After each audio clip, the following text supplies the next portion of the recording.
What is going on, everyone? Welcome to 24/7 Football, and we've been doing a few of these videos during lockdown, just speaking to different fans and different fan channels about how their team has done this season and the current issues surrounding that club. And we're delighted to say that we're joined by Baz from Toffee TV, which is probably the Everton fan channel. So Baz, thank you very much for joining us today, mate, especially when the weather's like this, as I mentioned, taking time. Appreciate it. No problem at all, mate. Like I said to you, I'll be in the garden after. Plenty of sun left today. Don't worry. You can't say that about England too much, can you? So it's nice to see. No. We're on a good run, aren't we, of decent weather lately? Since the Yeah, planes have stopped flying over, that's what it is. It is. As soon as lockdown started, we got good weather. So we're going to be speaking through Everton's season, maybe brushing up a little bit on the new stadium, Carlo Ancelotti, and where the club can go in the future. So I know it seems like a real long time ago, but if we can go back to the start of the season, how did you actually rate Everton's transfer window going into this season? I thought it was okay. We would have liked another centre back. I think we chased Kurt Zouma for too long. I think we got a lot of positive messages out of Chelsea, which were really smoke screens, while Lampard made his mind up on Zouma, really. But I thought they wanted Zaha, but obviously Crystal Palace wanted a lot of money, and that's their prerogative. No issue with that. That's up to them. But I thought, other than not getting the centre back in, I thought it wasn't too bad. I'd liked another centre midfield player. I have to be honest. We got Jean-Philippe Gbamin, who's turned out to be the most cursed man in football. Just got injured today as well, didn't he? Yeah, another 9 months or 6 to 9 months out after being out since August. So that hasn't gone well. I think if he'd have been fit, judging on what he'd done for Mainz and how he'd played in France, I think he'd have been a massive improvement. And certainly because we lost Garner, we would have replaced a Garner type player, but with more physicality. He's like 6'3". Gbamin, he's a big unit, can get around a pitch, or had been until he comes to Everton. So other than that, I thought it was okay. I thought, yeah, it seemed okay. Obviously, losing Garner was a big blow because he'd been practically ever present in our midfield, and it's one of those where sometimes you don't know how good they are till they're not there. Yeah, exactly. So from the outside looking in, I thought your transfer window was quite good. The season didn't go how you wanted it to go towards the start, obviously. Why didn't it work out with Marco Silva in the end, in your opinion? Because he from the outside again looking at it, it looks like he tries to play the right football, but he can never prolong a period at a football club. No, I think I don't know whether he's too stubborn in his own. Listen, looking back, one of his big problems was he lost his number 2, who he'd had for many years. Who'd been with him, who went over, João Pedro. Can't remember his final. He's got 3 names. Who became the manager of Familiaca or whatever they're called in Portugal, and has done very well actually for them this season. But he'd been with Marco Silva for a good few years. That had been the management team. So it's really important you replace with the right person. You know, we've seen Buvac leave Liverpool, who've been with Klopp a lot, and then Pep Linders came in. He's obviously been really good. Klopp chose really well there in who he had as his 2. We didn't do that. We brought in Lewis Boamorte, who has had history with Everton in the past. Was always horrible as a player, you know, but had never done anything in the game. So you've got a young manager who's 6-7 years older than some of the players, not all of them obviously, but some of the players, and then you bring in an assistant manager who's similar age, and they've never done anything in the game. I know Marco Silva's he's won trophies abroad, and you know he deserves respect for that, but not with Boamorte. And I think his first mistake was if he'd have brought in an experienced number 2, or even promoted Duncan Ferguson to number 2, and I know that mightn't have been the way because he wanted to work closely with someone, but certainly should have gone with real experience with his number 2, I think, and that might have helped him. Did it surprise you then when the axe came for Marco Silva? Did you think that it was the right time? Yeah, he had to be sacked, to be honest. We hadn't started the season particularly well. the real puzzle with Marco Silva was he bought some good players, I think, or him and Marcel Brands, I think, in general, he bought well. But he banged on about playing a 4-3-3 from the day he come in, and never ever played a 4-3-3, it was more a 4-2-3-1. Yeah. And I think when you're a manager, you have to do what's right for you. Forget, again, Pep Guardiola went into Man City and was very clear. I know Man City were better players and everything, but he was very clear on what he wanted to do.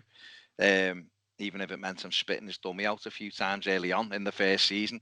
But he knew what he wanted to do, and then Man City worked towards that. Jurgen Klopp done the same at Liverpool. Klopp went in and, this is the thing that always gives me hope as an Evertonian, is that when he went in, Ricky Lambert was Liverpool's striker. So, if Ricky Lambert can Liverpool can go from Ricky Lambert to champions in 4 years, then literally anything can happen. So that's what I don't mean it like that. I agree. I mean, brilliant planning. They went from Lambert to having the best front three in world football, and they weren't the best front three in world football when he got them. So it shows you how good a coach Absolutely. he is. But Jurgen Klopp had a clear way of playing, and that first season with Liverpool, there was bumps in the road. Remember them losing 3-0 to Watford and things like that.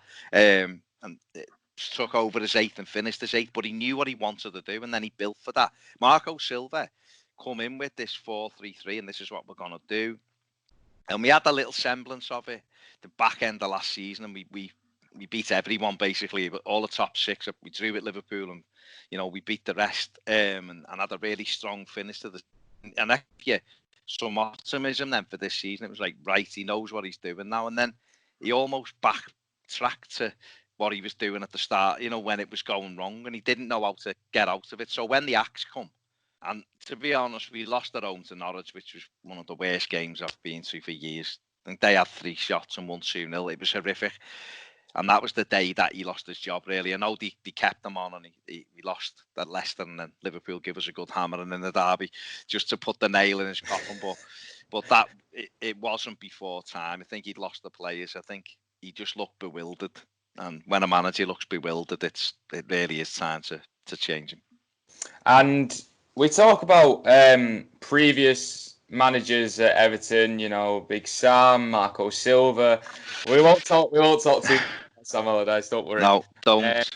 David Moyes. And then it seemed like Everton fans from the outside got finally a bit of hope that they wanted in a Champions League winner, Carlo Ancelotti, coming into Goodison Park. And he hasn't had the transfer window to really show it yet, but what did you rate of Carlo Ancelotti coming to the club, and what did it mean for Everton Football Club as well? Yeah, absolutely delighted to get him. I'll be honest, when it was mooted, I didn't know if he still had the desire. I wasn't questioning him because he's still the most successful manager in world football as it stands at the moment. So that his CV is fantastic. He's been at top clubs, brilliant way about him.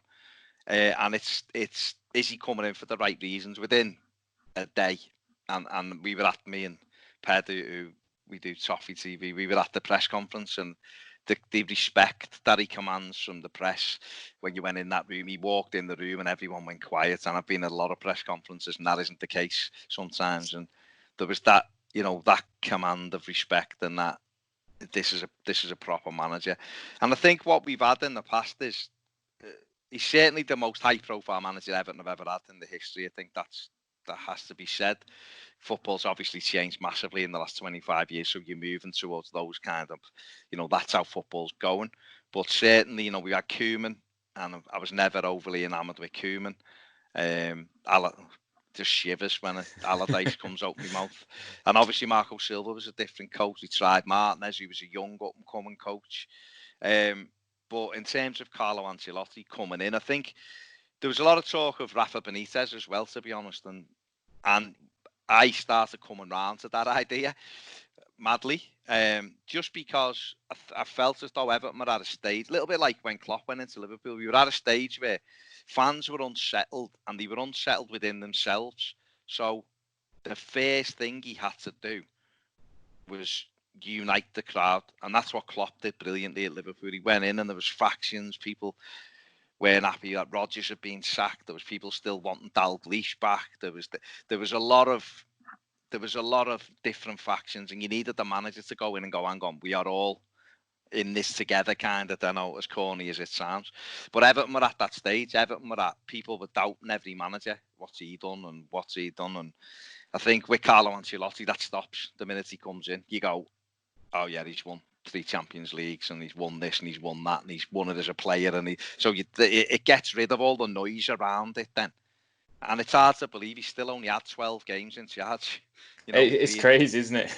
He come in and his first game was Boxing Day, and here we are practically in June, and he's only managed 12 games. And Everton have done quite well in those 12 games. Well, they've done okay in 12 games. So very optimistic with when he come in, and he really has calmed the noise. And I think that's the biggest thing he could do.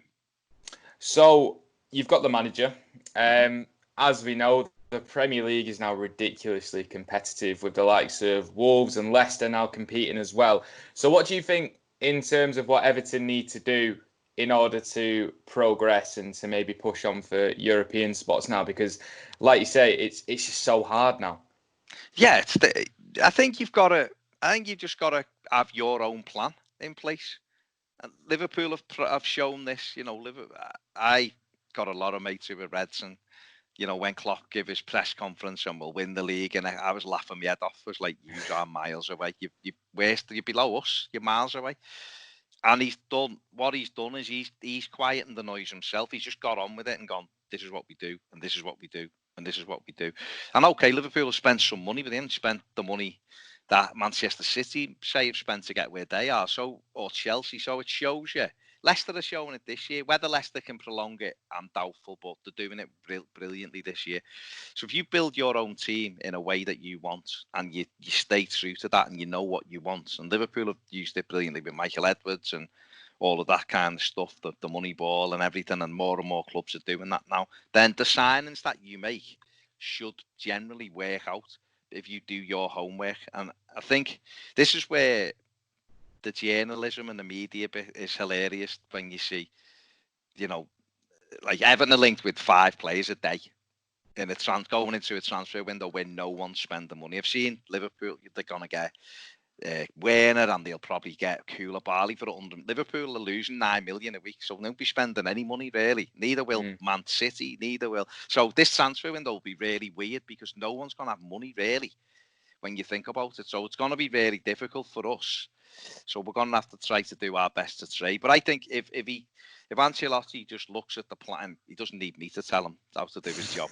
But you'll be at number 2 next. Yeah, well, I'd have been better than Bob or Morte, put it that way. I think if he sticks to his plan and uses, say, Liverpool as an example, or teams like that who have built, and Liverpool the best example. I'm using them because they're about to win the league, so your bar always has to be the best. Yeah. Then you can get there. It's massively competitive. Newcastle, probably not gonna.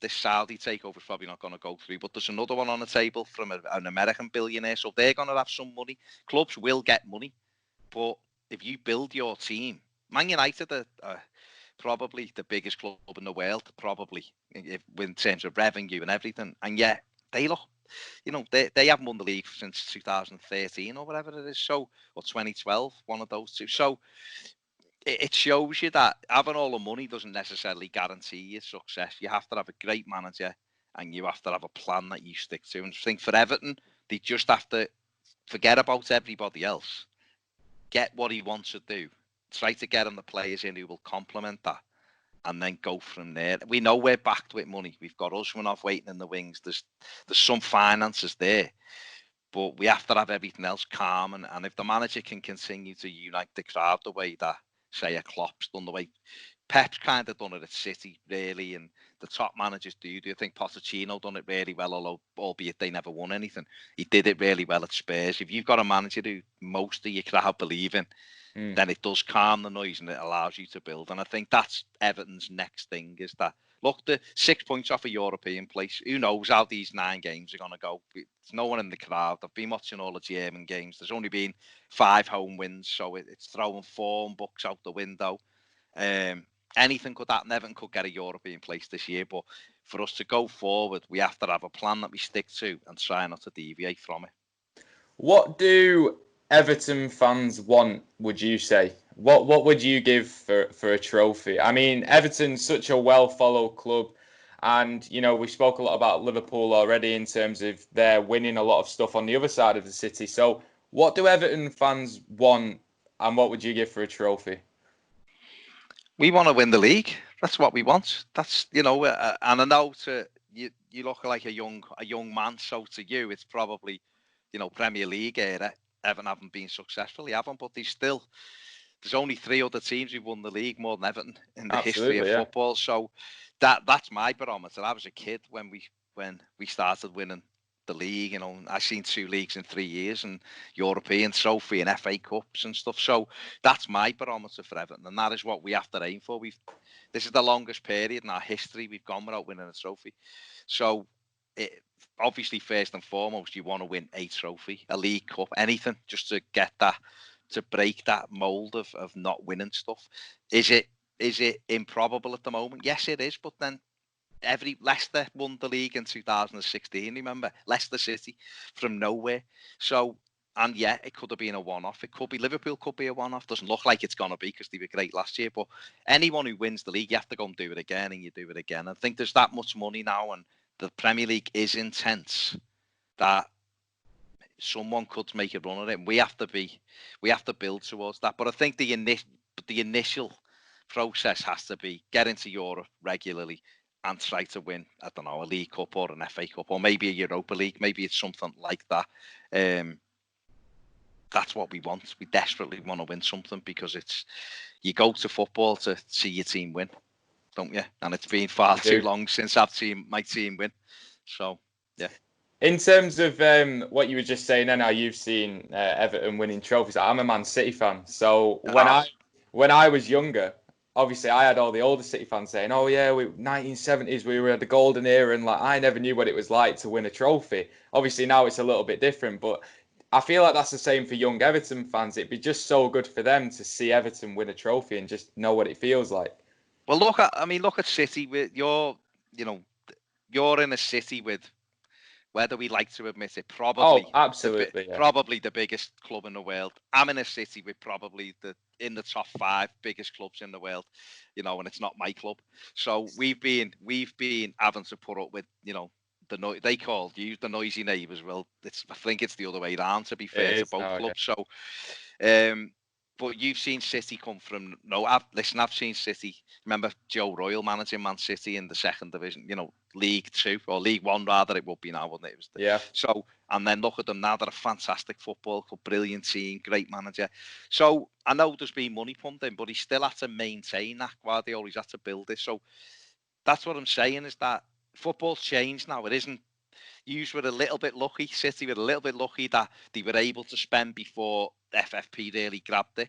Absolutely, so they were able to make up years very quickly with buying better quality of players, but then it's staying there, having to stay there, which is difficult. So that gives me hope that the 2 best teams in the land in the last couple of years are 2 teams that have done it differently, but have come from having teams, remember Sven spending money at City and them losing 8-0, 8-1 or something at Middlesbrough. So yeah, not a great day, that one. Well, exactly. No, but what I mean is there was a lot of money in that team that day as well, and they still got hammered. So it shows you that money isn't always the perfect thing, but what it does is it allows you to make better choices. And I think for Everton, that's what we have to do. I think, and you're right, for fans under the age of 25, well, no, probably under the age of 30, people who were 25, we were 25 now, are only 5 when we last won the FA Cup. So everyone under the age of 30 at Everton definitely needs a trophy. I've got my lads, my eldest lad's not interested in foot. He went for a bit and bombed it. He's more interested in other stuff. But my 9-year-old's a season ticket holder, and more than anything, I'd love him just to win a trophy, even if it's a League Cup, just to have that day at Wembley to win it and to be able to go into school. Because it will have been for you going into school and there's reds everywhere and you're having to, you're holding your head up, but they're giving you that's what I'd like for him. I've seen it and it was amazing. And what keeps us going is the hope that we'll see it again, isn't it? just remind him not to give it out before you win everything, because I remember I gave it out before the QPR game, and I was thinking I've got to go into school after I gave it out. In terms of Goodison Park, because it's one of my favourite away days. Wooden seats, you can feel the terrace bouncing up and down. Is that because And you keep winning there lately we as well? used to never get a result at Goodison No, I Park, know, I so know, it's I know. nice. It's nice to see us getting some now. Obviously moving into a new stadium on the docks. Um, First of all, are you going to be sad to see Goodison Park go? And second of all, are you excited to move into the new stadium? Do you think it was needed as well? It's definitely needed. I love Goodison. Absolutely love it. And it'll be horrible leaving there. You've again something you've been your club been through as well. Leaving Main Road, which I loved. Main Road, it was a horrible place to go, and it was Yeah, hostile, but it was a hell of a ground, a proper football stadium. Um, and Goodison's the same. Goodison's still a stadium from another era. Really, it's a fantastic ground. We love it. You know, I'm in the Bullen, so I'm in further along from where you all stand. That's where my season ticket is, and in the oldest, one of the oldest stands there, the oldest stand there. So, but we do need it. Yeah, it'll be a horrible day when we leave. Of course it will. But me personally, I can't wait to get into the new stadium. I think when there's something in the future that's hanging there, and you know that you have to do it, I'm quite impatient, really. yeah, I just want to get in there because we do need it. You've seen it with Manchester City. I know there's money, but there's still you can have money, but you still have to create the revenue to spend the money, if that makes sense. And the Etihad allows you to do that. With Main Road wouldn't have done. You know what I mean? With now, City absolutely. would have been hamstrung. In terms of events and concerts, I think you'll be the go-to place to go because Anfield's not really up to No, scratch no. in terms of events and stuff. So, like you say, revenue-wise, Everton are really going to capitalise on that stadium. And yeah, like you said, but he can't wait to move in and make some memories there as well. Oh, definitely. I mean, listen, it's in the city, isn't it? That's the biggest thing. It's on the water. It's going to be on the waterfront. People coming into the city. We've got a cruise terminal. So ours is going to be the first stadium, rightly so, being the first club in the city. And Get a that one lot in of there. well, it is. I mean, It is, yeah. regardless of what they say, Mm. regardless of them being so successful, the one thing they can never have over us is we were here first, and they've only got their ground because of us. So, no, it'll be. Listen, it'll be fantastic for us and increased. Is it the capacity high enough? No, we'd have liked it a bit bigger. What it's going to be, but where it is and being able to create more money, which means then we can spend more money, which means rightly or wrongly, you can maintain a level of success, or you can certainly try to compete for that level of success. And that's something that is massively needed, I think, at the club. And things like sponsorship deals and everything, people want to be involved in that then. And if you've got a bit of glitz and glamour, which sadly, as great a stadium as Goodison Park is, I don't think we've made it look better on the outside over the last few years. We have. It looks decent now when you go into it. But there's too many posts, and there's certainly the facilities aren't great. Certainly in the stand that you will go in when you come as an away fan, and what I sit in, it needs updating massively. Yeah. Just finally then before we finish, obviously Liverpool have won the Champions League. They're probably going to win the Premier League as well. What has it been like to be a Blue in a city where the Reds are doing so well? I remember what it was like for me. It was disgusting. So how has it been for you? It is disgusting. It's horrible.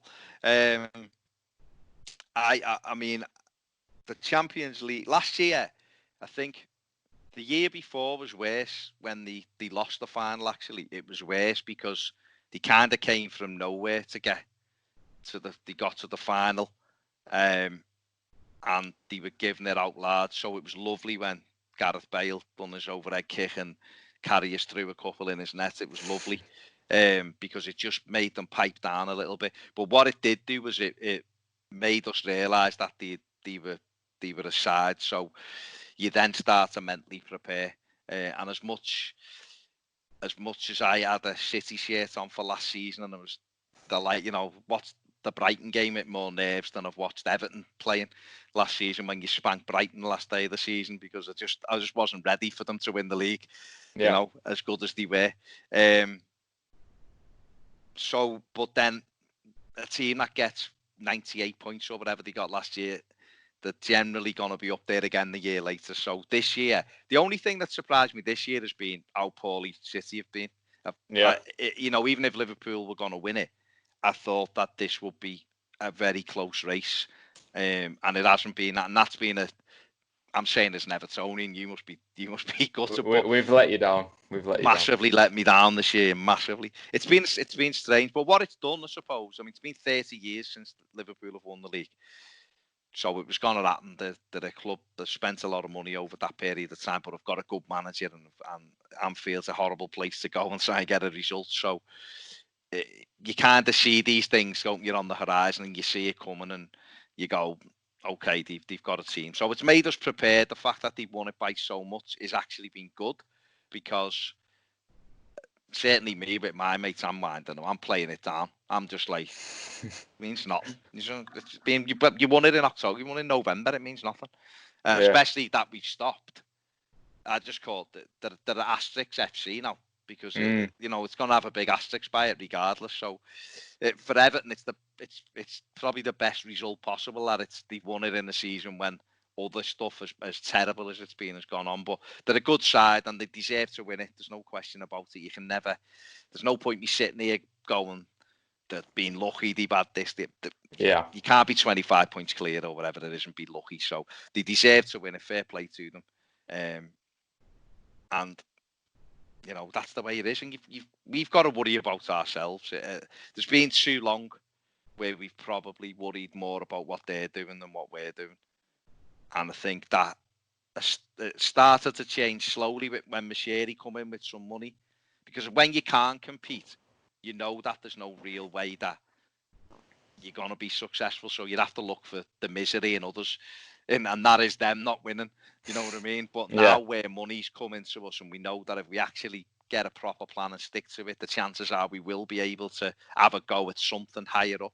So that'll give us hope. So we have to just worry about ourselves. And Ancelotti will help us do that. But that's a very long answer to your question. It's been horrible, and I'm sure it'll be horrible for the next couple of months. But then we'll be ready for next season then. And as a Blue and with Ancelotti, I'm just looking forward to next season. God willing, everybody comes out of this with this thing goes away very quickly, or we get a vaccine or whatever, and we can all just get back to go on a match. But I don't think that's going to be this year, sadly. Absolutely, and it'll all be forgotten Liverpool when you win the league next year anyway. So, well, as long as you win it, I'll settle for us getting in the top four, or into Europe winning a trophy. That'd be delightful. But just don't let them have a dynasty of winning things every year. That won't be nice. We'll try. Baz, it's been a pleasure to have you on today, so thank you very much. What I will say is Toffee TV's links will all be in the description below, so go and check them out as well. Produce some great content. And if there are any other fan channels or fans out there that want to get in touch with us, our email will be below. And if you want to come on, like Toffee TV have done, and have a little chat with us, we're more than happy to do so. So thank you very much for coming on again. Thank you to everyone who's watched. Subscribe to the channel, like the video, check out our website 247football.com, and we'll see you next time.